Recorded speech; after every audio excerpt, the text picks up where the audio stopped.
Hello everyone, welcome to Balvinder live YouTube channel. आज हम discuss करेंगे मेंसुरेशन 2D एंड 3D के क्वेश्चन जो कि 2022 के पहले पेपर में आए थे, उनका सबका एनालिसिस। इसके अलावा अगर आप सीडीएस के लिए तैयारी कर रहे हो या फिर एफकेड या कोई भी एग्जाम के लिए तैयारी कर रहे हो, इस यूट्यूब चैनल का फायदा उठा सकते हो। इसके अंदर आपको फ्री ऑफ कंटेंट काफी मटेरियल अवेलेबल है जो कि मैथ रीजनिंग से इंटरलिंक है। चाहे आप सीडीएस के लिए ज्योमेट्री की बात कर लो, मेंसुरेशन की या सर्ड इंडाइसिस की, नंबर सिस्टम की, और इसमें और भी सेशन आने वाले टाइम में ऐड जो है वो वन बाय वन करते हुए ऐड जो है वो होते जाएंगे। ठीक है, तो आप इसका बेनिफिट जो है वो यहाँ पे ले सकते हैं। तो स्टार्ट करते हैं आज का सेशन यहाँ पे। और नीचे एक टेलीग्राम का आपको चैनल का लिंक दिख रहा होगा, डिस्क्रिप्शन में भी अवेलेबल है। वहां से जाके आप टेलीग्राम को ज्वाइन कर लेना। कोई भी क्लास का लिंक आएगा, कोई भी नई क्लास का अपडेट आएगा, सारा का सारा यहीं पे अवेलेबल है। तो इसका बेनिफिट आप सारे के सारे स्टूडेंट ले सकते हैं। ठीक है, तो स्टार्ट करते हैं आज के सेशन का। यहाँ पे पहला क्वेश्चन, आप अगर इस क्वेश्चन को खुद ट्राई करना चाहते हैं, वीडियो को पॉज करके जो है वो ट्राई कर सकते हैं। मैं थोड़ा सा रीड करके जल्दी जल्दी आंसर बताऊंगा, क्योंकि मैं नहीं चाहता ये वीडियो बहुत बड़ी हो जाए। ठीक है, हम वीडियो को शॉर्ट रखना चाहते हैं, इसलिए मैं आपको कहूंगा कि अगर आपने इस क्वेश्चन को या फिर आगे आपके टोटल इस सेशन में 21 क्वेश्चन है, आप कोई भी क्वेश्चन को ट्राई करना चाहोगे, वीडियो को पॉज कर लेना उसी टाइम। ठीक है, शुरू करते हैं यहाँ पे आज के सेशन का पहला question. Two side of a triangle forming a right angle triangle given is a right angle triangle, so we know that is a right angle triangle in which one angle is a 90 degree, that v point is a 90 degree. According to the question, we have only two sides. First is 6x square, second is 2x square minus 1। और इसका जो triangle का area है वो हमारे पास 84 है। Perimeter पूछा जा रहा है क्या होगा। ठीक है, अगर मैं आपसे पूछूं इस ट्रायंगल का एरिया क्या होगा, तो आप सारे बच्चे आपको पता है कि इसका एरिया क्या होगा, half into base into height करेंगे तो मेरे पास एरिया ऑफ ए ट्रायंगल आएगा यहाँ पे। क्लियर, तो यहाँ से आप सॉल्व कर सकते हैं, एक्स की वैल्यू क्वाड्रेटिक बनेगी। आपको यहाँ तो इसको सॉल्व कर लेना है, या फिर एक्स को यहाँ पे सारे के सारे स्टूडेंट 1 फुट कर लो, 2 फुट कर लो, 3 फुट कर लो। सर कब तक फिल करते रहेंगे? देखो, आपको ऐसा नहीं कि आप अनलिमिटेड टाइम्स तक यहाँ पे आप इनको सभी डाटा को फिल करते रहोगे। एक्स को सारे बच्चे पहले 1 फिल करके देखो। जब आपने यहाँ पे देखा कि हमारे पास दो साइड है, एक तो है 6x स्क्वायर, दूसरी है मेरे पास 2x स्क्वायर माइनस 1। अगर मैंने x को या तो यहाँ से सॉल्व कर लेना है, या मैं डायरेक्ट शॉर्टकट कहूंगा कि आप इसको 1 फिल करो। अगर 1 फिल किया तो ये 6 हो जाएगा, ये मेरे पास 1 हो जाएगा। और यहाँ पे थर्ड साइड के बारे में अभी पता नहीं है, बट 6 और 1 को अगर आप पाइथागोरस लगाना जानते हो या नहीं भी जानते, अभी के लिए आप छोड़ दो पाइथागोरस को, तो आपके पास ये एक साइड है, ये आप दूसरी साइड है। इन दोनों को यहाँ पे फिल करके देखो 84 आ रहा है क्या? अगर नहीं आ रहा तो x 1 नहीं होगा। फिर x को जल्दी से आप 2 फिल कर लो, क्योंकि क्वाड्रेटिक से सॉल्व करने से ये वाला तरीका थोड़ा इजी रहेगा, टाइम बचेगा पेपर में। ठीक है, बट ये ना हो कि आप कैलकुलेशन बड़े आराम से कर रहे हो। तो यहाँ पे आप इसको सिंप्लीफाई करोगे, x को 2 फिल करोगे तो ये हो जाएगा 24। और यहाँ पे जब 2 फिल करोगे तो यहाँ पे हमारे पास कितना हो जाएगा, यहाँ पे 8 माइनस 1 करेंगे 7। तो इसको यहाँ पर इसके कंडीशन के अंदर फिल करके देखेंगे, यहाँ पर हाफ इंटू 24 इंटू 7। तो सारे बच्चे जब सॉल्व करके देखोगे ये 84 के बराबर आएगा। इसका मतलब क्लियर है कि हमारी इस कंडीशन के अंदर x जो है वो यहाँ पे 2 रहा होगा। पहली साइड कितनी है, 6x स्क्वायर, दूसरी साइड है 2x स्क्वायर माइनस 1। जब हमने यहाँ पे 2 फिल किया, ये हो गया 24, ये हो गया 7। अगर ये 24 है और ये 7 है तो थर्ड साइड हम पाइथागोरस लगा के निकाल सकते हैं। वैसे आपको याद होना चाहिए 7, 24 और 25 का एक फेमस ट्रिपलेट भी है। क्लियर, तो बड़े वाली साइड कितनी आ जाएगी मेरे पास, यहाँ पे 25 आ जाएगी, और ये वाली कितनी है 24, और ये वाली हो जाएगी 7। तो उसने पूछा इसका पेरीमीटर। पेरीमीटर क्या होता है, सम ऑफ द साइड, मतलब 24 प्लस 7 करेंगे 21, 21 और 25 को ऐड कर लेंगे 56। तो ये हमारे इस क्वेश्चन का सही उत्तर है, ऑप्शन नंबर 3। या तो आप इस कंडीशन में इसको सॉल्व ही कर लो, या फिर आप इसको एक्स को इमेजिन कर लो, ताकि आपका टाइम जो है वो बच पाए। क्लियर, नेक्स्ट क्वेश्चन नंबर 2 के ऊपर चलते हैं। सेकंड नंबर क्वेश्चन ये रहा, what is the area of a region enclosed by the 3 identical circle radius each of 4 centimetre. हर एक का यहाँ पे 4 सेंटीमीटर का जो है एरिया, रेडियस आपके पास यहाँ पे अवेलेबल है। सारे बच्चे एक बार वीडियो पॉज करके इनको ट्राई करना चाहते हैं कर सकते हैं। ठीक है, तो यहाँ पे सारे के सारे स्टूडेंट पहले हम बना लेते हैं कि मेरे पास एक ट्रायंगल, एक सर्कल ये रहा, दूसरा सर्कल ये रहा, तीनों के तीनों आपस में एडजस्ट हो रहे हैं कुछ ऐसे करते हुए, है ना। तो यहाँ से अगर मैं इसको मिला दूंगा, यहाँ से इसको मिला दूंगा, यहाँ से इसको मिला दूंगा, तो अंदर आप चेक करोगे इसका रेडियस 4 है। तो आप सारे बच्चे चेक कर लो, अगर रेडियस 4 है तो जो ए बी मेरे पास यहाँ पर एबीसी ट्रायंगल बनी है, क्या वो इक्विलेटरल बनी है? क्योंकि उसकी साइड हर एक की कितनी निकल के आ रही है, 8 सेंटीमीटर की। समझ आया 8 सेंटीमीटर कैसे? क्योंकि यहाँ से लेकर यहाँ तक की बात करेंगे ये भी 8 है, यहाँ से लेकर यहाँ तक ये भी 8 है। उन्होंने पूछा है एरिया एनक्लोज्ड, ये वाला एरिया जो अंदर वाला है ये पूछा हुआ है। तो इसको करने के लिए हमें यहाँ पर ये देखना होगा कि इक्विलेटरल ट्रायंगल का एरिया क्या है। अगर हमें यहाँ पे इक्विलेटरल ट्रायंगल का एरिया पता है दैट इज √3/4 इंटू साइड का square, that is the equilateral triangle area. इसमें से अगर मैं यहाँ पर इस इक्विलेटरल ट्रायंगल में से मैं इन तीनों को बाहर कर देता हूँ जो कि ये सेक्टर है, ये वाला सेक्टर, ये वाला सेक्टर और ये वाला सेक्टर। इस ट्रायंगल में से अगर मैं तीनों सेक्टर को बाहर करूंगा तो ये वाला मिडल वैल्यू आएगा हमारे पास। और अगर मैं इस सेक्टर के एंगल की बात करूं, ये एंगल कितना होगा यहाँ पे 60 डिग्री का होगा। क्यों? क्योंकि इक्विलेटरल ट्रायंगल है।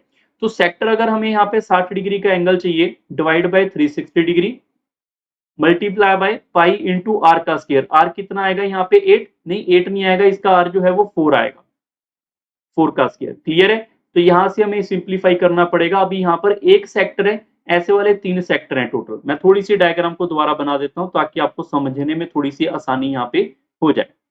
यहाँ पे आप सारे बच्चे दोबारा से ध्यान रखो, अगर मैं एक ट्रायंगल बना रहा हूँ, एक सर्कल, दूसरा सर्कल और तीसरा सर्कल, ठीक है? तो यहाँ पे अगर इनको मिलना है आपस में तो ये वाला एरिया पूछा गया है।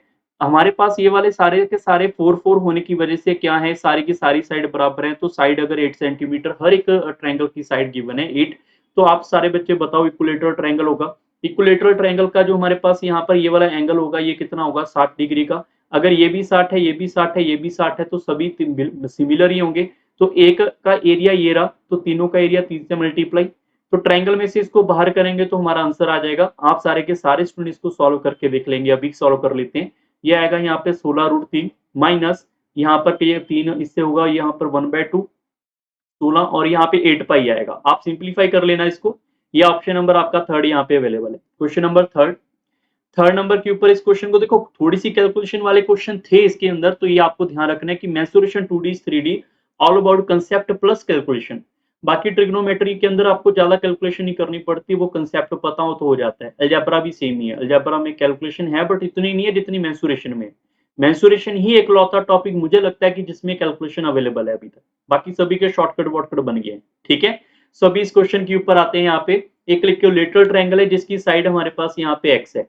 अगर मैं इसकी बात करूं यहाँ पे, तो ये मेरे पास यहाँ पर ए बी सी, इसकी साइड मेरे पास कितनी एक्स है, और इसके अंदर यहाँ पे ये जो ट्रायंगल है इंस्क्राइब्ड है किसी सर्कल के अंदर, इंस्क्राइब्ड है किसी सर्कल के अंदर। तो सर्कल ऐसे ऐसे यहाँ पे जा रहा होगा तभी इंस्क्राइब्ड होगी यहाँ पे। तो आप हम ये बोल सकते हैं कि ये ट्रायंगल का क्या होगा, यहाँ पे सर्कम सर्कल होगा। सर्कम सर्कल यही तो होता है ना बाहर वाला।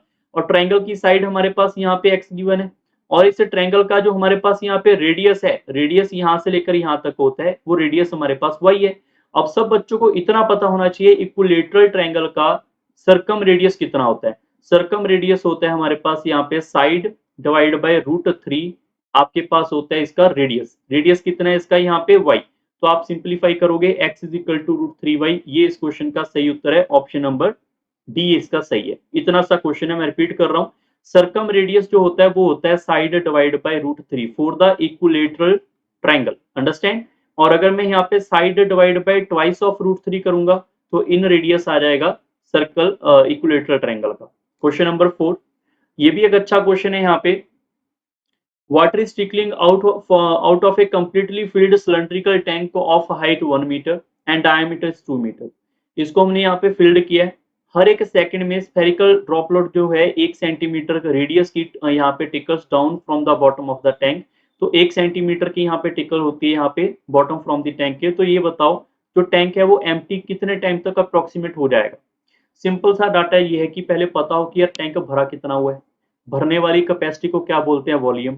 तो वॉल्यूम ऑफ एक डायमीटर हाइट आपके पास गिवन है, तो सिलेंडर ही है हमारे पास। यहाँ पे सिलेंडर का वॉल्यूम क्या होता है, पाई इंटू आर का स्क्वायर। अगर डायमीटर मेरे पास 2 है तो इसका रेडियस क्या होगा, मेरे पास यहाँ पे 1 होगा, तो 1 का स्क्वायर मल्टीप्लाई बाय करेंगे हाइट। हाइट भी आपके पास 1 मीटर ही गिवन है। क्लियर। अब आपको ये पता होना चाहिए कि 1 मीटर के अंदर यहाँ पे 100 सेंटीमीटर होते हैं, ये आपको पता होना जरूरी है। क्लियर।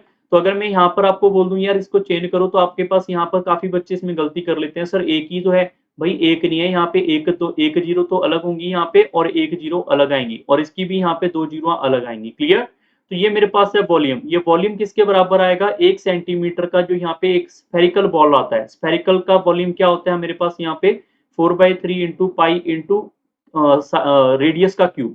रेडियस हमारे पास कितना है यहाँ पे 1, तो हम 1 सेंटीमीटर ही है तो इसको चेंज नहीं करेंगे, यहाँ पे 1 का क्यूब।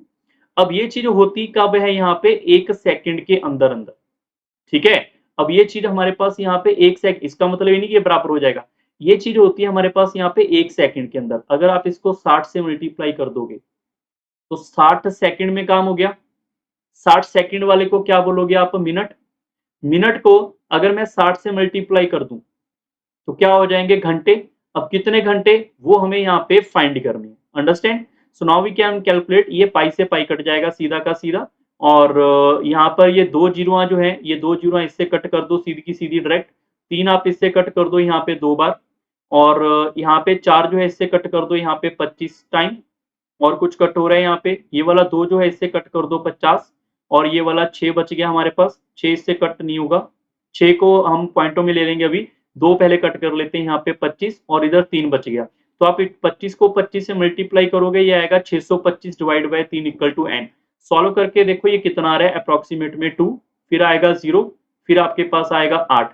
208 घंटे के अप्रोक्सीमेट आने वाला है, एग्जैक्ट नहीं आएगा, पॉइंटों में आएगा। 208 घंटे के आसपास एक ही ऑप्शन अवेलेबल है, ये आपका सही उत्तर है। उन्होंने लिखा है अप्रोक्सीमेट में बताएं, तो अप्रोक्सीमेट में यही होगा, ठीक है। Next question number 5। अब ये भी एक अच्छा क्वेश्चन आपके पेपर के अंदर गिवन था। The length breadth height of a cuboid is given. Cuboid का यहाँ पे मेल्ट किया जा रहा है, रिकास्ट करके इसको क्यूब बनाया जा रहा है। जो P है वो सरफेस एरिया है कुबाइड का, क्यू है surface area of a cube. तो बताओ P बाई क्यू की वैल्यू क्या होगी। देखो सिंपल सी कहानी है, काफी बच्चे इसको मेल्ट करके बनाने लग जाते हैं, ठीक है। आप मेल्ट करके बनाना चाहते हो बनाओ, आप इसके अंदर x वगैरह z वगैरह कोई भी वैल्यू फाइंड करनी है करो, बट अगर x को ना भी फाइंड करेंगे तो भी हमारा काम चल जाएगा। हम मान ही लेंगे कि यार 27 ही उसकी लेंथ है, मानने में कोई गड़बड़ नहीं है, 27 और 8 और 1 उसकी लेंथ मान सकते हैं हम सीधा सीधा। जैसे कि मैं समझाता हूं, अगर मैंने कुबाइड है, कुबाइड हमारे पास क्या होता है, L into B into h होता है इसका वॉल्यूम, जब हम इसको मेल्ट करते हैं तो आप लिखोगे L into B into H, that is equal to volume of a cuboid, that must be is equal to the cube volume. Cube का वॉल्यूम होता है यहाँ पर ए का क्यूब। अब जब ये क्यूब इधर जाके क्यूब रूट करेगा तो आपके पास यहाँ पर 27 का क्यूब रूट 3, 8 का क्यूब रूट 2, तो यहाँ पर ए की वैल्यू हमारे पास कितनी आ जाएगी, सीधा 6। कुछ बच्चे यहाँ पे इसको रेशो में एक्स लेकर करना चाहेंगे, वो कर सकते हैं, ऐसा नहीं कि उससे आंसर नहीं आएगा, उससे भी आएगा, बेसिक तो वही है, बट हमारा आंसर यहाँ पे डायरेक्ट भी आ रहा है। क्लियर। तो हमारे पास यहाँ पे क्यूब जो है उसकी साइड आ चुकी है। कुबाइड का आपको यहाँ पे सरफेस कुबाइड का यहाँ पे सरफेस एरिया पता होना चाहिए, that is equal to L into b, so we can say 27 into 8 plus B into h 8 into 1 plus H into L, that is 1 into 27, and must be divisible by q. Q किसका यहाँ पे surface area, cube का। Cube का यहाँ पे surface area क्या होता है, 6 इंटू साइड का स्केयर, साइड इसकी 6 है तो 6 का स्केयर। क्लियर है। अब सारे बच्चे इसको सॉल्व करोगे, यहाँ पे आप इसको ऐड कर लेते हैं, यहाँ पे 8 को 7 से मल्टीप्लाई करोगे, यहाँ पे 6 और 5 कैरी जाएगा, यहाँ पे 16 और 5 कितना हो जाएगा 21, और ये प्लस 8 करेंगे और ये प्लस 27 करेंगे, और इसमें डिनोमिनेटर में चेक कर लो, यहाँ पे 36, 36 को 6 से मल्टीप्लाई, देखो काफी बच्चे इसको मल्टीप्लाई करेंगे, मैं अभी मल्टीप्लाई नहीं करना चाह रहा, मैं इसको ऐसे ही छोड़ रहा हूँ। हालांकि मैं लिख सकता हूँ 216 आएगा, आपकी मर्जी है, बट मुझे ऐसा लग रहा है कि ऊपर कोई ना कोई वैल्यू शायद कट ना जाए, ठीक है। अगर नहीं कटेगी तो हम लिख देंगे, कोई ऐसे पंगे वाली बात नहीं है, ठीक है। तो यहाँ पे हमने ठीक लिखा, हाँ ठीक है। तो आप इसको ऐड कर लो, यहाँ पे यहाँ पर आप इसको 24 के अंदर 8 के अंदर अगर 16 ऐड करोगे 24, 24 के अंदर अगर मैं यहाँ पे 7 ऐड करूंगा कितना हो गया 31, 31 के अंदर अगर मैं 20 ऐड करूंगा यहाँ पे हो जाएगा 51, तो ये आएगा 251 डिवाइड बाय 36 को 6 से मल्टीप्लाई करेंगे, ये आएगा मेरे पास यहाँ पे 216 के आसपास आएगा, ठीक है। अब यहाँ पे हमने कहीं ना कहीं गड़बड़ की है, L इंटू बी भी ठीक लिखा हुआ है, ये भी ठीक लिखा है, just wait for 1 second, 6 into side का स्केयर ये भी ठीक लिखा हुआ है, L इंटू बी करेंगे। यहाँ पे एक आधी हमने लगता है कोई ना कोई कैलकुलेशन में एरर जो है वो डाला हुआ है, क्योंकि हमारा ऑप्शन ही यहाँ पे अवेलेबल है, यहाँ पे ये कट करेगा। ओके, तो यहाँ पे गलती मैंने फाइंड कर ली है। गलती हमारे पास क्या है, यहाँ पर इसका फॉर्मूला होता है 2LB BH, ठीक है, और यहाँ पे LH ऐसे होता है। तो यहाँ पे आपके पास ट्वाइस भी तो आएगा यार एक स्टार्टिंग का, तो यहाँ पे आप ट्वाइस भी इसको साइड में लिख लो, तो ये 2 आपका यहाँ पे मल्टीप्लाई होगा, जो इससे कटेगा तो यहाँ पर 108 108 होगा, तो आंसर आएगा 251 by 108, that is the correct answer. Option number b must be the correct answer. Question number 6। In a shower of a 5 centimetre of rain falls, what is the volume of a water that fall on a hectare 2 hectare of area.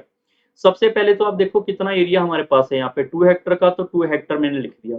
अब Hector को यहाँ पर मैं convert करना चाहता हूँ यहाँ पे डायरेक्ट सेंटीमीटर के अंदर, तो याद रखना 10 की पावर हमेशा इसकी यहाँ पे 8 में हम कन्वर्ट करते हैं। क्लियर, 10 की पावर 8 लिखेंगे तो यहाँ पर आपके पास हेक्टर का सेंटीमीटर में कन्वर्ट हो चुका है। अब ये कन्वर्जन आपकी 5 सेंटीमीटर के अकॉर्डिंग यहाँ पे रेनफॉल हो रही है, तो उसको भी यहाँ पे मल्टीप्लाई करते हैं। और ये हमारे पास आया क्या, यहाँ पर पहले तो इसको समझना पड़ेगा, एरिया को जितनी रेनफॉल हुई है उसके साथ अगर मैं मल्टीप्लाई कर दूं तो मेरे पास उसका वॉल्यूम आ जाएगा। जैसे कि एक मान लो पानी इकट्ठा कर रहे हो आप, बारिश हो रही है, आपने देखा 5 सेंटीमीटर के अकॉर्डिंग बारिश हो रही है और एरिया आपके पास है, एरिया कितना भरेगा, तो उसका एरिया की मान लो ग्राउंड है, ग्राउंड का वाटर का लेवल कितना रेस हो जाएगा, वहां पे कैपेसिटी कितनी आएगी पानी की, तो हम क्या करेंगे, एरिया इंटू रेन का जितना फ्लो हुआ है उससे मल्टीप्लाई करेंगे। ठीक है, तो ये मेरा वॉल्यूम निकल के आ गया, इतनी यहाँ पे जो है रेन वहां पे इकट्ठी होगी। अब यार ऑप्शन भी तो देखो, ऑप्शन यहाँ पे मीटर में है, ये सारा सेंटीमीटर में मैंने कन्वर्ट किया था इससे मल्टीप्लाई करने के बाद। तो जब आप इसको मल्टीप्लाई करोगे ये आएगा 10 की पावर 9 यहाँ पे सेंटीमीटर, ये आएगा मेरे पास यहाँ पे सेंटीमीटर का क्यूब। क्लियर, तो ये सेंटीमीटर क्यूब आ गया हमारे पास यहाँ पे, तो इसको हमने मीटर क्यूब में कन्वर्ट करना है, तो इसको हम यहाँ पे 10 की पावर 6 से डिवाइड करेंगे, तो 10 की पावर 3 हमारे पास यहाँ पे मीटर क्यूब आएगा। तो मीटर क्यूब हमारे पास ये ऑप्शन नंबर सेकंड बिल्कुल सही है। क्लियर, ये कन्वर्जन थोड़ी सी आनी जरूरी है आपको, कन्वर्जन आप सारे बच्चे जरूर चेक करना। ठीक है, क्वेश्चन नंबर 7, बाइसाइकिल है यहाँ पे एक, व्हील का रेडियस उसका 35 सेंटीमीटर है, उसने यहाँ पे n रेवोल्यूशन लगाए और 11 किलोमीटर चला गया, तो बताओ उसकी वैल्यू क्या होगी n की। अगर आपको नहीं पता है तो जब भी रेवोल्यूशन होगा तो रेवोल्यूशन की अगर मैं बात करूं तो उसका मतलब होता है 2 पाई आर, क्योंकि सर्कल मोड में होता है, सर्कल मोड यहाँ पे कितना डिस्टेंस ट्रेवल करेगा, that is 2 pi r. So we can say 2 multiply by 22/7 into r, r equal to 35। Clear, and number of यहाँ पे इसके रेवोल्यूशन होंगे पता नहीं कितने, और यहाँ पे 11 किलोमीटर, अगर मैं इसको मीटर में कन्वर्ट करूंगा तो यहाँ पे 000, मीटर से सेंटीमीटर में कन्वर्ट करोगे 2 जीरो और लगेंगी। बात समझ आ रही है, इसको आप सिंप्लीफाई करेंगे यहाँ पे 5 टाइम, 5 को इससे आप कट करोगे तो 1 जीरो कट जाएगी। 11 से इसको कट करेंगे यहाँ पे कितना आ जाएगा, 1 2 3 4, और यहाँ पे 2 है, 2 इससे कट करेंगे तो यहाँ पे आ जाएगा मेरे ख्याल से 5000। तो n की वैल्यू कितनी आ रही है मेरे पास, टोटल 5000 रेवोल्यूशन लगेंगे। ऑप्शन नंबर डी बिल्कुल सही है। क्वेश्चन नंबर 8 के ऊपर चलते हैं। अब ऐसे वाले क्वेश्चन थोड़े थोड़े आपको समझने वाले भी बनेंगे बीच बीच में, ऐसा ना हो कि आपको सारे क्वेश्चन लग जाएंगे यार इजी इजी आ रहे हैं, थोड़े से क्वेश्चन ट्रिकी भी होंगे बट काफी क्वेश्चन इजी होते हैं। तो फॉर्मूला रट लो, मेंसुरेशन 2D 3D आपकी अच्छे ढंग से बन जाएगी। अगर मैं बात करूं surface area of a cube जो है एक्स लेंथ का, अब यहाँ पे लेंथ एक्स है किसकी, यहाँ पे क्यूब की, मैं लिख देता हूं एक बार, क्यूब यहाँ पे लिखा, दूसरा कौन है, यहाँ पे स्फीयर है। ठीक है, इसकी जो लेंथ है वो हमारे पास एक्स है, इसका जो रेडियस है वो हमारे पास यहाँ पे वाई है। क्लियर, क्योंकि इसकी लेंथ बराबर होती है, रेडियस हमारे पास यहाँ पे इसका बराबर है। अब उन्होंने लिखा हुआ है यहाँ पे surface area of a cube, surface area of a cube का मतलब 6 ऑफ साइड का square equal to the surface area of the sphere, sphere का सरफेस एरिया क्या हो जाएगा हमारे पास 4 पाई आर का स्क्वायर। ये दोनों के दोनों क्या है यहाँ पे सेम है, ये दोनों के दोनों यहाँ पे क्या है, इक्वल है, लिखा हुआ है, अगर इक्वल है तो इक्वल कर दो। यहाँ पे आप देखोगे सारे के सारे स्टूडेंट, यहाँ पर आप x का स्क्वायर डिवाइड बाय y का स्क्वायर की वैल्यू निकाल पाएंगे, तो ये आएगा 4 पाई डिवाइड बाय 6। इसको सिंप्लीफाई करना है कर सकते हैं, ये कट जाएगा यहाँ पे 2 बार, ये कट जाएगा 3 बार, और 22 को लिख सकते हैं यहाँ पे 22/7, तो मैं ऐसा कह सकता हूँ 44/27 21। Clear, approximately twice. तो अगर मैं आपसे ये बोल दूं यार एक्स वाई की रेशियो निकाल के बताओ, तो एक्स वाई की रेशियो क्या हो जाएगी 44 का रूट, और इसका कितना आ जाएगा 21 का रूट, यही आएगी वैल्यू रूट के अंदर। तो उन्होंने बोला है कि 2 of x greater than thrice of y, तो पहला क्वेश्चन देख लो, 2 ऑफ एक्स, एक्स की वैल्यू को रूट 44 लिख लो, तो यहाँ पे आएगा 244, और यहाँ पे thrice of y, thrice of y का मतलब 3 इंटू 21। अब सर कैसे पता चलेगा ये वाला ग्रेटर है या ये वाला ग्रेटर है, ये कैसे पता चलेगा यार, आपको मुझे पता है कि 21 की मान लेते हैं, अभी आपको वैल्यू नहीं निकालनी आती, वैसे इसकी भी वैल्यू निकालनी है, इसका भी एक शॉर्टकट है बट अभी हम नहीं कर रहे। आप इसको तुक्के से नहीं, आप इसको अप्रोक्सीमेट से कर लो। आपको पता है यार ये 4 का स्क्वायर जो होता है 16 है, 16 से थोड़ी सी वैल्यू ज्यादा है, तो मतलब ये 4 पॉइंट समथिंग होगी, आप 4.5 ले लो, क्योंकि 5 का स्क्वायर 25 होता है, 25 से छोटा है, तो 4.5 के आसपास होगा, 4.5, 4.5 को 3 से मल्टीप्लाई करेंगे 9 आएगा, फिर आएगा 13.5 के आसपास आएगा ये आपके पास किसके आसपास है, 7 के आसपास है। 7 का स्क्वायर 49। थोड़ा सा पीछे आप 6.5 ले लो, 6.5 को 2 से मल्टीप्लाई करोगे तो यहाँ पर ये 13 आएगा। भाई इससे ग्रेटर तो नहीं लग रहा अप्रोक्सीमेट के अंदर भी, इवन कि ये मैंने 6.5 नहीं लिया, ये 6.3 के आसपास ही होगा ये वैल्यू अप्रोक्सीमेट के अंदर। तो यहाँ पर ये गलत हो रहा है, तो पहला स्टेटमेंट रॉन्ग हो गया। दूसरा यहाँ पे the volume of a cube, यहाँ पे क्यूब का वॉल्यूम क्या हो जाएगा भाई, साइड का क्यूब। दूसरे का साइड का क्यूब मतलब एक्स का क्यूब हो जाएगा, और is greater than the volume of A sphere, sphere का वॉल्यूम क्या होगा 4/3 पाई इंटू साइड का क्यूब, यही होगा रेडियस का क्यूब। तो यहाँ पे आप इसका क्यूब करोगे तो यहाँ पर आएगा 44 इंटू 44। आप इसका जब क्यूब करोगे, इसको यहाँ पे लेकर रखोगे 44 रूट को, तो इतनी वैल्यू निकल के आएगी। और यहाँ पे आएगा 4/√3 मल्टीप्लाई बाय पाई 22/7, इसको हम लिखेंगे y। अब √21 का जब आप क्यूब करोगे ये आएगा 21√21। क्लियर। जब आपको फिर से वही अप्रोच लगानी है, 44 के आसपास है, इसको अभी 7 मान लेते हैं अप्रोक्सीमेट के लिए। 7 से मल्टीप्लाई कर लोगे, ये आएगा 8, और ये आएगा 8 और ये आएगा 308 के आसपास। ठीक है, यहाँ पर ये 21 से 21 कट गया, और ये आएगा 88 और √21। √21 का मतलब है 4 के आसपास आप मल्टीप्लाई कर लो।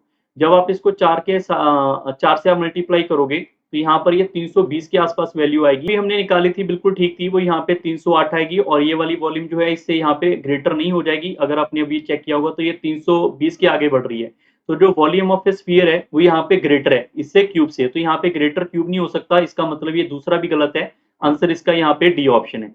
कई बार ऐसा होता है, कई बार स्टूडेंट को लगता है सर आंसर की में कुछ और था। यहाँ पे आप चेक कर लेना ग्रेटर कौन सा है, लेसर कौन सा है, उसके हिसाब से आपने आंसर मार्क करने हैं। अभी के लिए इसका नन ऑफ दीज आएगा, कोई भी फॉलो नहीं कर रहा है। ठीक है, क्वेश्चन नंबर 9 आपके पास है, radius and height of a right circular cone are given in the ratio 3:7। If the volume of the cone is given then find the height. अब सब बच्चों को पता है यहाँ पे वॉल्यूम क्या होता है, कोन का वॉल्यूम होता है 1/3 इंटू पाई इंटू आर का स्केयर। आर और इसके साथ ना मैं एक्स लगा लेता हूँ, यहाँ पे अपनी मर्जी से रेशियो के अंदर हम एक्स लगाते हैं। तो जो रेडियस है वो हमारे पास है यहाँ पे 3x और 3x है, तो आर का स्केयर मल्टीप्लाई बाय हाइट। अब ये फॉर्मूले आपको आने चाहिए। अगर मैं यहाँ पे कोण की बात कर रहा हूँ तो उसका वॉल्यूम होता है यहाँ पे 1/3 पाई आर स्केयर एच, और इसका वॉल्यूम हमारे पास किसके बराबर है यहाँ पे 528 के बराबर। तो यहाँ पर आप चेक करो, 7 से 7 कट गया, थ्राइस से यहाँ पे 3 टाइम्स ये कट गया, और ये कितना हो रहा है 10 और 15 ये कट जाएगा, ये 3 इससे कट कर दोगे एक टाइम, फिर आएगा 7 टाइम, और फिर आएगा मेरे पास 6 टाइम। फिर आप 22 के टेबल के ऊपर आप इसको भी कट करके चेक कर लो, यहाँ पर ये आएगा मेरे पास यहाँ पे 16 और 8 आएगा, तो ये आएगा मेरे पास x का क्यूब इक्वल टू 8 आएगा। तो x की वैल्यू यहाँ से 2 निकल के आ रही है। उन्होंने हाइट पूछा हुआ है, तो हाइट हमारे पास क्या होगी यहाँ पे 7x, तो x यहाँ पे मल्टीप्लाई करेंगे तो हाइट हमारे पास कितनी हो जाएगी यहाँ पे 14। ये हमारे इस क्वेश्चन का सही उत्तर है, option number D. Clear. Question number 10, ए सिलेंड्रिकल पाइप है जिसका इनर रेडियस हमारे पास है, इनर डायमीटर है यहाँ पे 14 सेंटीमीटर, तो रेडियस इसका 7 होगा। वाटर जो है वो फ्लो कर रहा है यहाँ पे पाइप के अंदर, जिसका फ्लो रेट हमारे पास है 154 लीटर पर मिनट। तो उसने पूछा है यहाँ पे स्पीड बताओ यहाँ पे वाटर की इन किलोमीटर पर आवर। ठीक है, या डायमीटर है तो डायमीटर का आपको एरिया पता होना चाहिए यहाँ पे पाई इंटू आर का स्क्वायर। क्यों एरिया पता होना चाहिए, क्योंकि एरिया से पानी जाएगा, एरिया से पानी निकलेगा, और कितनी फ्लो से निकलेगा वो हमें नहीं पता, वो हमें फाइंड करनी है। और कितने तक करनी है भैया, यहाँ पे लिखा हुआ है 154 लीटर पर मिनट। 154 लीटर की कैपेसिटी से फिल होता है 1 मिनट में। हमने तो नंबर ऑफ आर के अंदर करनी है ना ये चीज, तो हमें यहाँ पे किलोमीटर वाले पार्ट को चेक करना पड़ेगा, मल्टीप्लाई बाय करेंगे इसको यहाँ पे 60 से, ताकि नंबर ऑफ आर के अंदर ये कन्वर्ट हो जाए। क्लियर। कन्वर्ट करने के बाद आपको ये पता चल जाएगा, अभी भी हम लीटर के अंदर ही चल रहे हैं, ये तो नंबर ऑफ आर हो गया। तो लीटर वाले पॉइंट को अगर मैं यहाँ पे 1000 से मल्टीप्लाई करवा दूं तो क्या ये सेंटीमीटर स्क्वायर में आ गया सारा डाटा, सेंटीमीटर स्क्वायर में आएगा। अब सिंप्लीफाई करके चेक कर लो, 7 से 7 कट जाएगा, ये वाले 7 से एक वाला कट जाएगा, यहाँ पे 22 से ये कट जाएगा, तो मेरे पास स्पीड कितनी आएगी यहाँ पे 60,000 आएगी। बट किस में आएगी, ये सेंटीमीटर वाली कंडीशन में आएगी। बट ऑप्शन में आपके पास यहाँ पे किलोमीटर में गिवन है, तो आप इसको क्या करोगे, यहाँ पे 1000 से डिवाइड करेंगे, तो यहाँ पे आपके पास आएगा, यहाँ पर सॉरी 100 से डिवाइड करोगे मीटर में, तो डबल जीरो और से डिवाइड करोगे तो किलोमीटर में कन्वर्ट हो जाएगा। तो ये आपकी किलोमीटर में स्पीड आएगी 0.6। तो ऑप्शन नंबर बी आपका बिल्कुल सही है। क्वेश्चन नंबर 11 के ऊपर चलते हैं। अच्छा क्वेश्चन है, ये भी एक आपके पेपर के अंदर आया हुआ है। एक स्फेरिकल बॉल है जो कि लेड का यहाँ पे ऑफ लेड का बना हुआ है, जिसका यहाँ पे 6 सेंटीमीटर का डायमीटर है, तो रेडियस क्या होगा 3 होगा। इसको मेल्ट करके इसको 3 स्फेरिकल बॉल के अंदर ड्रॉ करके हमने बना लिया, जिसके डायमीटर आपके पास गिवन है। तो पूछा जा रहा है एक्स की वैल्यू क्या होगी। अगर यहाँ पे आपको पता है हमें यहाँ पे इसको रिकास्ट करना है स्फेरिकल बॉल को, तो स्फेरिकल बॉल का एरिया वॉल्यूम क्या होगा, 4/3 इंटू पाई इंटू आर का cube, that must be is equal to the volume of a this ball. Volume of this ball that is equal to 4/3 into pi into r का cube plus volume of this ball that is equal to 4/3 into pi into r का cube। r इसका half होगा, ये बात ध्यान रखना। इसकी बात करें plus 4/3 into pi into are का क्यूब, तो यहाँ पे x/2 का क्यूब आना था। बहुत बच्चे इसमें गलती करते हैं। क्लियर। सो नाउ आपके पास यहाँ पे सभी कंडीशन के अंदर 4/3 पाई को बाहर निकाल लो। इसमें से भी अगर मैं बाहर निकाल लूं तो इससे ही सीधा कट जाएगा। तो यहाँ पे आएगा 27, that must be equal to 1 का क्यूब प्लस यहाँ पे 2 का स्क्वायर दैट इज 4, और यहाँ पे सॉरी यहाँ पे ना क्यूब आएगा, तो यहाँ पे 8 आएगा। तो यहाँ पे आएगा मेरे पास यहाँ पे x का क्यूब डिवाइड बाई 8। अब इसको सारे बच्चे सिंप्लीफाई कर लेना, ये पॉइंटों में आएगा। थोड़ी सी कैलकुलेशन है इसमें, आप सॉल्व करोगे तो ऑप्शन नंबर बी आएगा, पॉइंटों में अप्रोक्सीमेट में आपने आंसर निकालना है। ठीक है। क्वेश्चन नंबर 12, एक रेक्टेंगल है यहाँ पे 10 यूनिट और उसकी ब्रेड्थ जो है वो 8 यूनिट की है। इसको स्प्लिट कर दिया गया दो स्क्वायर के अंदर, जिसका एरिया हमारे पास एक्स स्क्वायर यूनिट है। एक्स स्क्वायर यूनिट का मतलब एरिया सेम है, ऐसा नहीं कि अलग अलग। अगर दो एरिया है यहाँ पे, ये भी एक्स है ये भी एक्स है, तो मतलब एरिया दो का सेम है। रेक्टेंगल है जिसका एरिया वाई है, तो मतलब दो रेक्टेंगल बनाए हैं उसमें से उनका एरिया सेम है। ठीक है। तो इनमें से कौन सी कंडीशन ट्रू एंड फॉल्स होगी। अब सारे बच्चे सिर्फ एक बात को समझें कि अगर मैं यहाँ पे एक रेक्टेंगल बना लेता हूँ, अगर मैं यहाँ पे रेक्टेंगल बना रहा हूँ, इसकी 8 साइड है, इसकी 10 साइड है, तो उसने यहाँ पे बोला है कि इसके अंदर एक्स स्क्वायर यहाँ पे दो हमने यहाँ पे स्क्वायर बनाने हैं। तो उसने पूछा है कि y is always greater than x, क्या ये हमेशा होगा। ऑलवेज का मतलब तो यही होता है। देखो जब ऑलवेज लिखा होगा बहुत टाइम यहाँ पे कम है कि ऐसा क्वेश्चन आपका ट्रू हो ऑलवेज वाला। 90% गलत होगा, क्योंकि हम इतनी पॉसिबिलिटी नहीं सोच पाएंगे पेपर में, तो इसलिए बता रहा हूँ कि 90% गलत होता है। ऐसा क्यों मुझे भी नहीं पता। ठीक है। आप सारे बच्चे देखो यहाँ पे 5 से लेकर, अगर मैं इसको यहाँ पे ऐसे मिला दूं, सारे बच्चे ध्यान रखना, 5 से लेकर 5 तक मिला दूं, तो यहाँ पे आपके पास 5 इंटू 5 का मेरे पास यहाँ पे एक जो है वो स्क्वायर है बनता हुआ दिख रहा है। दूसरा स्क्वायर भी मैं इसको भी आगे ले जाता हूँ ऐसे ही। यहाँ पे भी 5/5 का स्क्वायर, मतलब यहाँ पे 5 वाली साइड ये वाली होगी, 5 साइड ये होगी, तो यहाँ पे अगर 5 है तो नीचे 3 बच गया। आप सारे बच्चे बताओ, इधर तो 8 है ना, 5 और 3, यहाँ पर ये वाला 5 है, ये भी 5 है, तो 5 5 के 2 स्क्वायर हो गए। तो रेक्टेंगल कितने बनेंगे, रेक्टेंगल आपके दो बनेंगे, एक बनेगा 5 3 का, दूसरा भी 5 3 का। क्यों, क्योंकि ये वाली साइड तो 5 है, ये वाली साइड आपकी 3 है। आप सारे बच्चे देखो, रेक्टेंगल को बोलते हैं वाई, इसको बोलते हैं यहाँ पे एक्स, और ये है उनका एरिया। एक्स वाई आप चेक कर लो, इसका एरिया 25 है, इसका एरिया 15 है। क्या 15 ग्रेटर होगा, नहीं होगा, ये गलत है। Y can be 15, can be का मतलब है क्या वाई 15 हो सकता है। हाँ भैया 15 हो सकता है, आपके सामने पड़ा है, ये आपका ट्रू है, तो option number second is a true. Question number 13, एक स्क्वायर शीट है, इसको फॉर्म्ड किया गया है by joining n identical square sheets of same size. मतलब एन एन एन ऐसे मैंने यहाँ पे स्क्वायर को शीटों को आपस में जोड़ दिया है। ठीक है। और लिखा हुआ है जो लेंथ है हमारे पास यहाँ पे डायगोनल की of the bigger square sheet so formed is M. जो सबसे बिगर शीट है, जो हमने यहाँ पे एन ऐसे ऐसे करते जा रहे हैं, इनको जोड़ते जा रहे हैं, लास्ट में यहाँ पे हम बनाते जा रहे हैं, और लास्ट में जो ये वाला इसका यहाँ पे ये वाला आपके पास बनेगा, इसका आपको एक स्क्वायर ही बना दे रहे हैं, क्योंकि लिखा हुआ है यहाँ पे स्क्वायर शीट है और उसका डायगोनल हमारे पास एम है। सबसे पहले ये पता होना चाहिए, अगर मैं स्क्वायर की बात कर लूँ, स्क्वायर हमारे पास ये होता है, इसका डायगोनल क्या होता है। अगर साइड ए है तो ये होगा √2 ऑफ ए। तो अगर मैं आपको बोल दूं यहाँ पे √2 ऑफ ए की, √2 ऑफ ए की कहानी जो है वो मेरे पास एम है, तो क्या बड़ी वाली साइड जो है वो ए होगी, तो हमारे पास उसकी साइड की लेंथ यहाँ पे निकल के आएगी।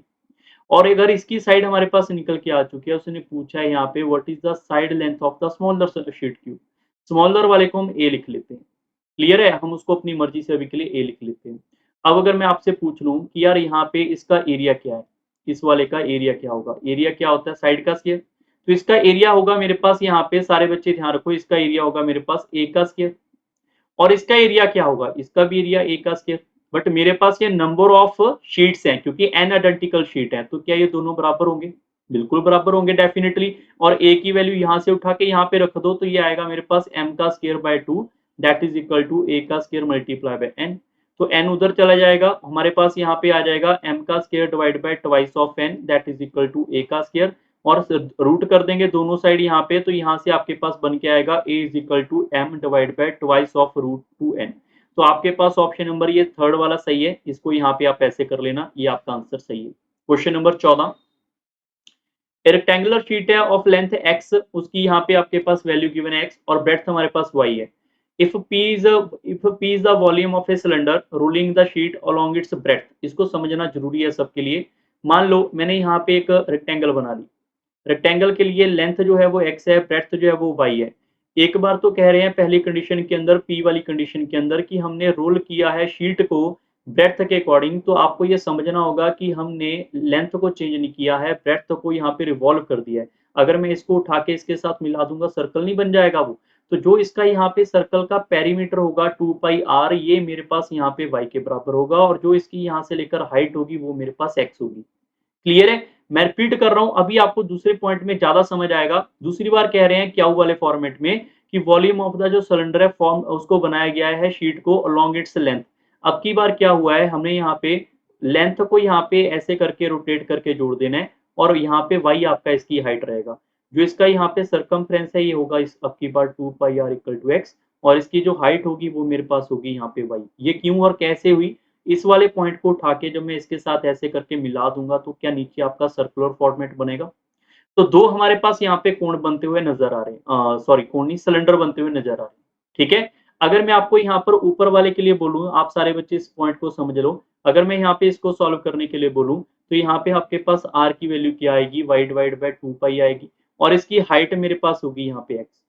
और अगर मैं इसकी बात करूं तो इसका रेडियस मेरे पास आएगा यहाँ पर x डिवाइड बाय 2 पाई, और इसकी हाइट होगी मेरे पास यहाँ पे y।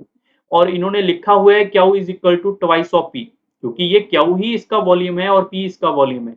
तो बताओ इनमें से कौन सा सही है। अब सारे बच्चे देखो, उलझने वाला क्वेश्चन नहीं है, अगर आपको ये चीज आती है तो, समझ आई है तो।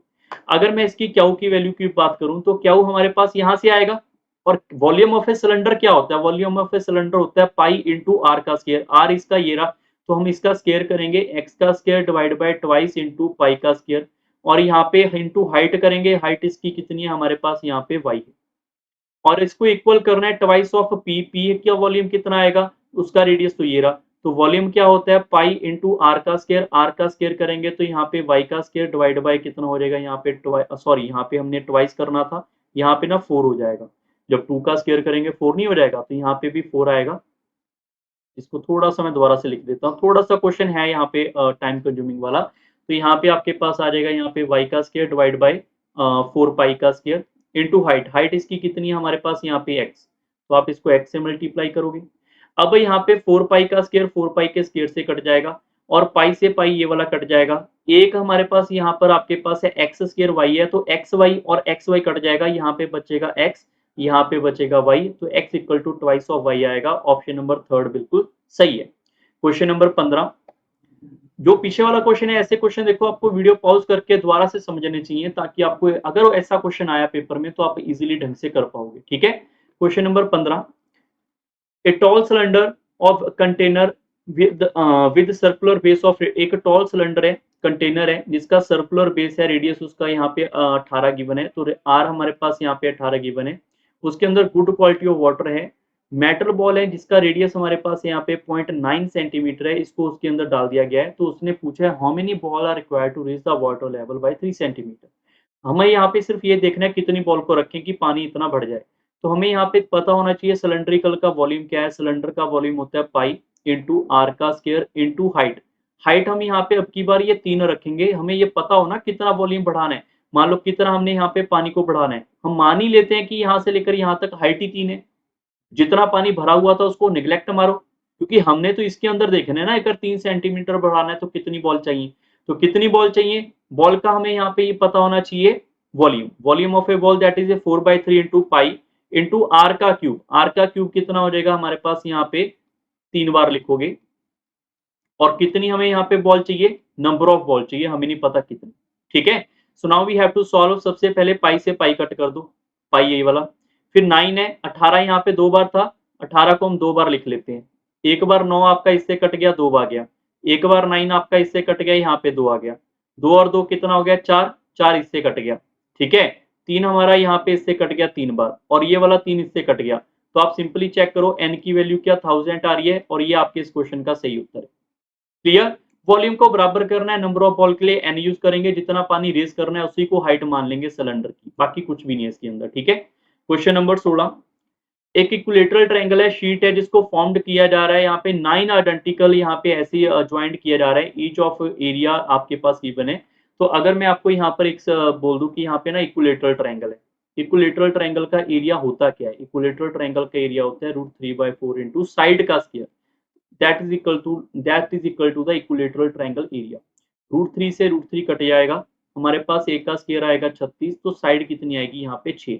हर एक जो हमारे पास शीट है वो 6 सेंटीमीटर की होगी, और ऐसे वाली 9 हमने ऐड करके एक और इक्विलेटरल ट्रायंगल बना ली। एक तो ये पड़ी हुई है आपके सामने, ऐसे वाली अगर मैं और करना चाहूँ ऐड सिमिलर टाइप की, तो आप इसको ऐसे करके मिला लो, 1 2 3 4, फिर आप इसको मिला लो 5 6 7 8, 1 2 3 4 5 6 7 8 और 9, 9 बन गई है पूरी। हमें यहाँ पे ये पता है कि ये साइड कितनी है, 6 6 6 की है, तो ये भी तो बड़ी वाली इक्विलेटरल ट्रायंगल ही बनेगी। वो बात अलग है, इसकी जो साइड है वो मेरे पास कितनी आएगी, यहाँ पे 18 आएगी। उन्होंने पूछा इसकी हाइट बताओ। अब यार हाइट हमारे पास यहाँ पे 90 डिग्री वाली होती है, और हाइट क्या होती है इक्विलेटरल ट्रायंगल की, √3/2 इंटू साइड, साइड कितनी हमारे पास 18, तो इसका वैल्यू का आंसर आएगा 9√3, that is the right answer, option number A. Same ही आ जाएगी, कभी कई बार बच्चे इसको याद कर लेते हैं, याद मत करो, आपके लिए एक पॉइंट ही तो है, और ये पॉइंट आपको कितनी बार पढ़ाया गया है। क्वेश्चन नंबर 17, 17 नंबर आपके पास है, a farmland is in the shape of a rhombus. Rhombus को बना लेते हैं, यहाँ पे रोम्बस स्क्वायर ही होता है जो थोड़ा सा टेढ़ा होता है, थोड़ा सा यहाँ पे टेढ़ा सा होता है, और इसकी सारी साइड बराबर होती है, जिसका पेरीमीटर यहाँ पर 100 है। पेरीमीटर 100 है तो हर एक साइड कितनी कितनी की होगी भैया, 25 की, क्योंकि रोम्बस की खासियत है सारी साइड बराबर होंगी। एक उसका डायगोनल है वो 40 है, एक जो यहाँ से ये वाला डायगोनल है ये हम 40 ले लेते हैं, और दूसरे वाले डायगोनल को अगर मैं मिला दूं, तो ये ना डायगोनल जब आपस में मिलेंगे तो बाइसेक्ट करते हैं, अगर 40 है तो हाफ हाफ कट जाएगा, ये 20 हो जाएगा। दूसरा डायगोनल इसके बराबर नहीं होता, वो पता ही नहीं कितने का होगा, उसको छोड़ देते हैं। रोम्बस के अंदर यहाँ पे हमेशा 90 डिग्री होता है, पैरेललोग्राम में 90 डिग्री नहीं होता है, ठीक है।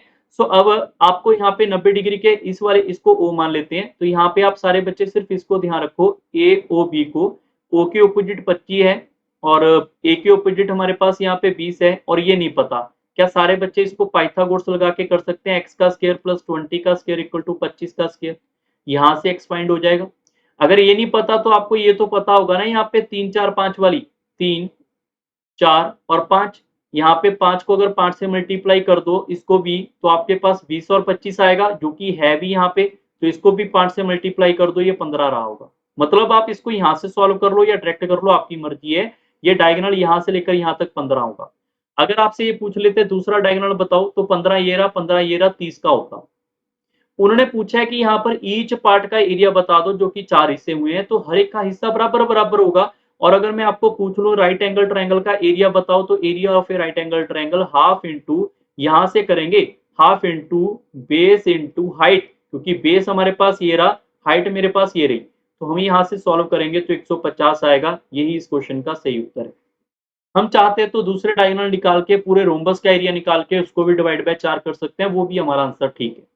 Clear. Question number 18, 18 number question आपके पास है, ट्रपीजियम बेस है, एक हमारे पास यहाँ पे ट्रपीजियम है कुछ ऐसा,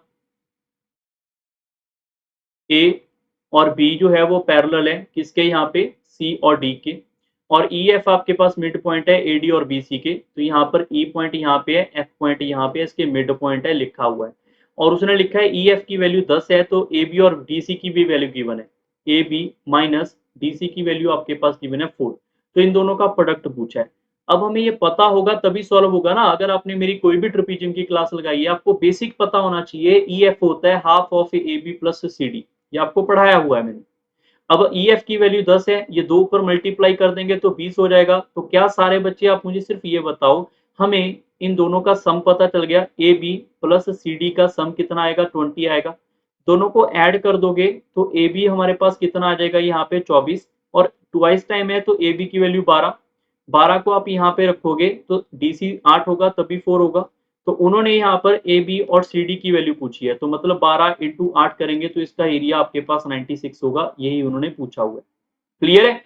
अब जितनी फास्ट मैंने किया आप भी इससे फास्ट कर सकते हैं अगर आपका बेसिक क्लियर है तो। क्वेश्चन नंबर 19, 90 नंबर क्वेश्चन और भी आसान है, पैरेललोग्राम के बारे में गिवन है। वीडियो को पॉज करके आप ट्राई कर सकते हैं कोई भी क्वेश्चन को। पैरेललोग्राम ये होता है रेक्टेंगल को थोड़ा सा टेढ़ा कर दो और इसके अंदर यहाँ पे रेक्टेंगल को टेढ़ा करने पे एंगल 90 नहीं होता। ठीक है, हमारे पास ए बी 15 है, ए डी हमारे पास यहाँ पर 8 है, तो ये भी सी डी 15 और ये बी सी हमारे पास 8 होगा। Theta is acute angle between A B and A D, A B and A D के बीच में ये वाला एंगल आपके पास गिवन है, ये थीटा है। तो पूछा जा रहा है एरिया ऑफ ए पैरेललोग्राम क्या होगा। देखो सिंपल सी बात है, हमें हाइट नहीं पता, या तो हम हाइट के बारे में सोचें या तो हाइट वगैरह निकालें, बट ऑप्शन में साइन थीटा दे रखा है यार, इसका मतलब हाइट सोचनी नहीं थी, आपको ये वाली ट्रायंगल बना लेनी थी ए बी डी। और एक ट्रायंगल का एरिया क्या होता है जब हमारे पास थीटा गिवन होता है, that is equal to half of 15 multiply by 8 multiply by sine theta. What is that is the area of a this part. और इसका भी एरिया उतना ही होगा, यहाँ पे सेम ही होगा क्योंकि इसके ऑपोजिट एंगल बराबर होते हैं। अगर यहाँ पे इसके यही एरिया आपका यहाँ पे होगा तो इसी एरिया को मल्टीप्लाई बाय 2 कर देते हैं, तो इसका एरिया आएगा 120 साइन थीटा। अगर पता है तो ये क्वेश्चन आपका बहुत ही ज्यादा आसान है, कॉस थीटा नहीं है, सॉरी साइन थीटा है, ये आपका आंसर सही है। Question number 20, perimeter of A isosceles right angle triangle. Isosceles एक राइट एंगल ट्रायंगल है हमारे पास, यहाँ पर ए है, ये वाला बी है, ये वाला सी है, ये 90 डिग्री होता है यहाँ पे राइट एंगल का मतलब। आइसोसेलेस का मतलब ये वाली साइड इसके बराबर है। अगर ये साइडें बराबर हैं तो आपको ये सोचना होगा कि ये साइड मान लो x है तो ये भी x होगी। पाइथागोरस लगानी जानते हो, पाइथागोरस लगाओगे ये आएगा √2 ऑफ x। तो इसका पेरीमीटर आपके पास कितना है, इस ट्रायंगल का पेरीमीटर होगा हमारे पास x plus root of 2 of x, that must be is equal to perimeter of this point, that is equal to 2 into root of 2 यहाँ पे। क्लियर? आप इनमें से x को कॉमन निकालोगे तो यहाँ पर आपके पास x कॉमन निकाल के अंदर आएगा 2 प्लस √2 और यहाँ पे आ जाएगा 4 और यहाँ पे आएगा 2 प्लस √2, ये इससे कट जाएगा, आपके पास x की वैल्यू आ जाएगी 4। उन्होंने पूछा एरिया, अगर हमारे पास ये 4 है और ये भी 4 है तो इसका एरिया क्या होगा, एरिया होगा half into base into height, तो एरिया मेरे पास आएगा 8। ये हमारे इस क्वेश्चन का बिल्कुल सही उत्तर है। Question number 21, diagonal of a square आपके पास यहाँ पे गिवन है। अगर मैं यहाँ पे बात करूँ, एक मेरे पास यहाँ पे स्क्वायर है, अगर मैं बात करूँ स्क्वायर की, ए बी सी डी हमारे पास स्क्वायर है, तो स्क्वायर का डायगोनल जो है वो हमारे पास गिवन है 12√2, तो इसकी साइड 12 होगी, क्योंकि साइड को √2 से मल्टीप्लाई करेंगे डायगोनल आएगा, और ये भी साइड इसकी बराबर है स्क्वायर होने की वजह से। एरिया ऑफ इक्विलेटरल ट्रायंगल हमारे पास यहाँ पर गिवन है। अब एरिया क्या होता है इक्विलेटरल ट्रायंगल का, √3/4 इंटू साइड का स्क्वायर, साइड का स्क्वायर करेंगे तो ये आएगा मेरे पास 64√3, ये इससे कट जाएगा, तो हमारे पास s की वैल्यू कितनी आ जाएगी, 8 और यहाँ पे 16 आएगी। यहाँ पर इक्विलेटरल ट्रायंगल की साइड हमारे पास आ चुकी है 16। अब मैंने ये क्यों निकाले, क्योंकि आगे देखो the square and the triangle have the same perimeter. भाई जो हमारे पास यहाँ पे इक्विलेटरल ट्रायंगल है, इक्विलेटरल ट्रायंगल का पेरीमीटर होगा यहाँ पे साइड को चलना 3 बार, मतलब 16 इंटू 3 करेंगे तो ये आएगा 48, और यहाँ पे बाउंड्री को चलना 4 बार, 12 इंटू 4 करेंगे, ये भी हमारे पास आएगा 48। तो पेरीमीटर तो सेम सेम आ रहा है दोनों का, तो इसका मतलब पहला तो बिल्कुल ट्रू है। दूसरा है 4 time of area of a square, area कितना है इसका यहाँ पे 12, तो 12 का 4 गुना, 12 का 4 गुना कर देंगे, 12 इंटू 4 करेंगे, ये फिर से आ जाएगा 48। उन्होंने बोला ये इक्वल है 3√3 times the area of a triangle. Area of a triangle क्या होगा, वैसे तो यहाँ पे आप सारे बच्चे देखो area of a triangle given ही था, एरिया ऑफ ए ट्रायंगल तो गिवन ही है हमारे पास, तो हम यहाँ पे लिखेंगे सीधा 64√3। क्लियर? हमने यहाँ पे एक चीज गलत की है, यहाँ पर ये एरिया नहीं होगा, एरिया ऑफ ए स्क्वायर बोला था उन्होंने, तो 12 इंटू 4 नहीं होगा, 12 इंटू 12 होगा। ठीक है, तो एरिया ऑफ ए स्क्वायर कितना होगा हमारे पास यहाँ पे 144, और यहाँ पे एरिया ऑफ ए यहाँ पे किसका था, इक्विलेटरल ट्रायंगल का, दैट इज 64√3, और इसको हमें किससे मल्टीप्लाई करना होगा यहाँ पे, हमें यहाँ पे एक छोटी सी फिर से मिस्टेक कर रहे हैं, एरिया ऑफ ए यहाँ पे मैं इसको दोबारा से कर देता हूँ, कोई बात नहीं है, ये छोटी सी मिस्टेक मैंने पढ़ने में कर दिया, एक्चुअली में वीडियो जल्दी जल्दी बनाने के चक्कर में थोड़ा सा यहाँ पे मिस मैंने कर दिया, कोई बात नहीं है, दोबारा से कर लो। यहाँ पे एरिया ऑफ ए स्क्वायर कितना होगा मेरे पास, यहाँ पे area of a square that is 12 into 12 करेंगे, दैट इज 12 इंटू 12 144, इसका 4 गुना, इसका 4 गुना करेंगे तो 4 से मल्टीप्लाई, तो 144 इंटू 4 करेंगे यहाँ पे area of a square 4 times is equal to 3√3 times, 3√3 times to the multiply by the area of a triangle, area of a triangle that is already given that is 64 √3। Clear? ये दोनों के दोनों क्या है, equal है। भाई equal होने का मतलब है दोनों की रेशियो 1:1 बनानी चाहिए। आप सारे बच्चे देखो 12 और 12 को इससे आप सिंपल 12 को सीधा नहीं, 12 को छोड़ देते हैं अभी। यहाँ पे 4 को आप इससे कट कर दो, ये आ जाएगा मेरे पास 16। और फिर आप 3 को इससे कट कर दोगे 4, 4 को इससे फिर से कट कर दोगे, यहाँ पे ये आ जाएगा 4, 4 को इससे कट कर दोगे 3, 3 को आप √3 से कट करोगे, 1 और 1 आ रहे हैं, तो मतलब ये दोनों के दोनों इक्वल होंगे। अगर इक्वल है तो ये भी ट्रू है, तो पहला भी ट्रू था, दूसरा भी ट्रू है, तो मतलब दोनों ही ट्रू है। तो ऑप्शन नंबर आपका सी आएगा। क्लियर? आई होप आपको आज का सेशन समझ आया होगा। वीडियो थोड़ी फास्ट जरूर बनी है, बट आने वाले टाइम में और भी यहाँ पे सेशन प्रोवाइड होंगे। इस सीडीएस के अंदर सारे के सारे प्रूफ नहीं कर पाए हैं, आपको भी कुछ बच्चों को तो पता ही है, मैंने टेलीग्राम के अंदर रीजन भी बताया था थोड़ा बिजी होने का। तो बट कोई बात नहीं है, जब हम नेक्स्ट सीडीएस के लिए तैयारी करेंगे तो बहुत हाई फाई लेवल यहाँ पे प्रोवाइड करवाने वाले हैं। ठीक है, तो आप इस यूट्यूब चैनल से बने रहें अगर आप फ्यूचर के लिए भी तैयारी कर रहे हैं या फिर सीपीओ के लिए भी तैयारी कर रहे हैं। तो जल्दी मिलेंगे नेक्स्ट सेशन के अंदर। Bye bye, take care and thank you.